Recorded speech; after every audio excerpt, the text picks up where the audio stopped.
Omaly no nifarana ny fitetezana ny Madagasikara nataon'ny fianakaviana Poussin tao anatin'ilay tetikasa Madatrek. Ny gadona tetsy amin'ny gara Soarano omaly ny sarety ny tetezan'izy ireo faritra maro teto Madagasikara tao anatin'ny efataona. Lova Ramanatsoa sy Christian Rakotonamanga no mitondra n'izay sary sy fanadidina izay.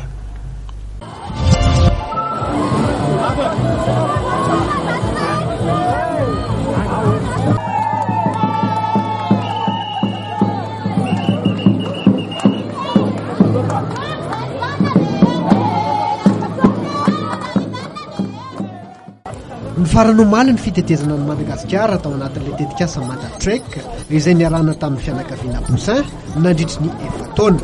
Ny gadona teny amin'ny gare Soarano Pekazy ireo tokoa ty sarety sy ireo ombony tarika azy nitondra ny fianakaviana izay nahitana ny Alexandre, Sonia, Philae ary Ulysse Poussin manerana ny faritra maro teto Madagasikara. 10 kilometatra tokoa ny dia vitan'ity fianakaviana Poussin nandritry izay efataona izay. Afapo i Alexandre Poussin tamin'ny dinataony izay nahafahana namoaka teo imason'izao tontolo izao ny fiainan'ny Malagasy. Mendrika na dia manitra aza, tsara fanahy sy tia mandray olona, ary ny tena zava-dehibe dia nahafahana nanome lanja sy nahampafantatra ny hakanton'ny harena izay mampiavaka ny Madagasikara, any Malagasy sy ny vahiny.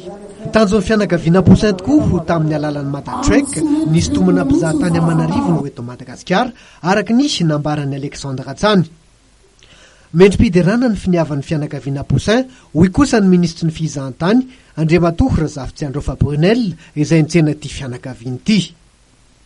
Verinay fa goavana be ny ezaka sy ny dingana vita amin'ny zareo satria tamin'izay lalana rehetra lalovany dia niara-niasa hatrany izy tamin'ny ainao manjery sy mpanao gazety ary voatatitra eran'izao tontolo izao ny dia sy ny ezaka rehetra izay natao amin'ny zareo dia lasa fampafantarana goavana be ho an'ny firenentsika ny dingana ny lalovan'ny zareo sy ny andraikitra ary lalana rehetra izay nandalovana. Ho fahatserovana izao fitetezana ny Madagasikara nataon'ny fianakaviana Poussin izao dia natolorany sy ministry ny fihizahantany mari-pakasitrahana ny fianakaviana Poussin. Nilaza Alexandre Poussin fa hajanona ampiasain'ny Malagasy ilay sarety izay nitondra azy sy ny fianakaviany ary afaka hofain'izay rehetra anao oatra azy ka ty hitety any Madagasikara.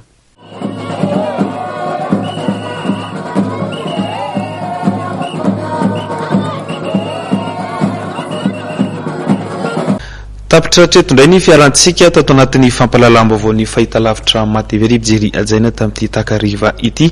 Isorana ianao tany tokantrano tany nahatra anjery hatramin'ny farany. Manome fotoanareo indray ny sampana fampalalam-baovao ny fahitalavitra mateve ho amin'ny rahampitso indray. Veloma tompoko.